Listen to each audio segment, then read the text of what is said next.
Hoy es el día del Jueves Santo, conmemoramos esta última cena de Jesús, así que sintámonos discípulos a la mesa de Jesús, como estaban aquellos discípulos en la última cena.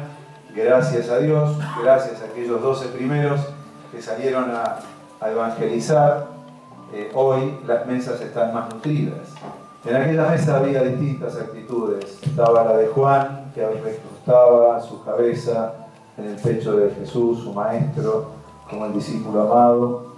Estaba la de Pedro, que tal vez, sin comprender mucho, quería darle todo al Señor, aunque no le daba el cuero para darlo todo.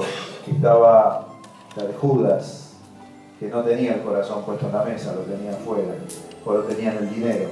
Miremos también nosotros cómo estamos en la mesa con Jesús. Miremos si somos capaces de acoger ese amor de Dios en nosotros y miremos con qué actitudes. Jesús deja una mesa, celebra una cena. La mesa de los amigos con los que siempre caminó. Y en esto, primero es darnos cuenta también que cada uno de nosotros se va a darse cuenta que en la vida, ¿con quién caminamos? ¿Quiénes forman parte de nuestra mesa? Hoy cuando decimos, bueno, la mesa de tu vida, ¿cuál es la mesa de mi vida? ¿La puedo reconocer?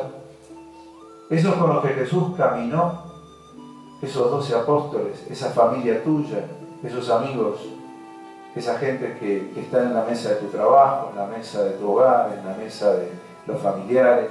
¿Cuál es la mesa con la que yo vivo y convivo? Lo segundo es que en esa mesa Jesús también va a dejar su vida. Tomen y coman, esto es mi cuerpo, esta es mi sangre.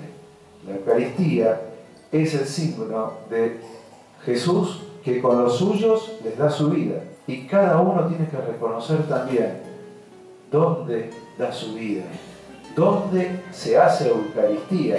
Porque el fin del hombre no es guardarse para sí mismo. Saco de tu vida, tomo de tu vida, me aprovecho de la tuya y yo me enriquezco. Y yo cada vez tengo más. Y le chupo la sangre a los demás, decimos.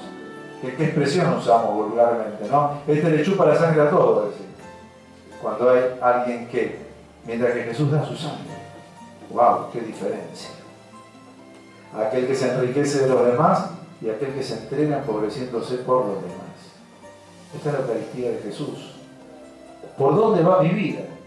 ¿Por qué caminos está yendo? Por eso los cristianos venimos a la misa, para aprender a vivir de Jesús y que nos marque un camino y le dé un sentido a la vida, pero también venimos a la misa para decirle, bueno, Jesús, que yo pueda hacer Eucaristía, porque la verdad que no me sale, me cuesta darme, me cuesta entregar. El amor lo hizo vulnerable a Jesús. Jesús no da la vida porque es un altruista, la da porque ama. Y porque ama se abaja.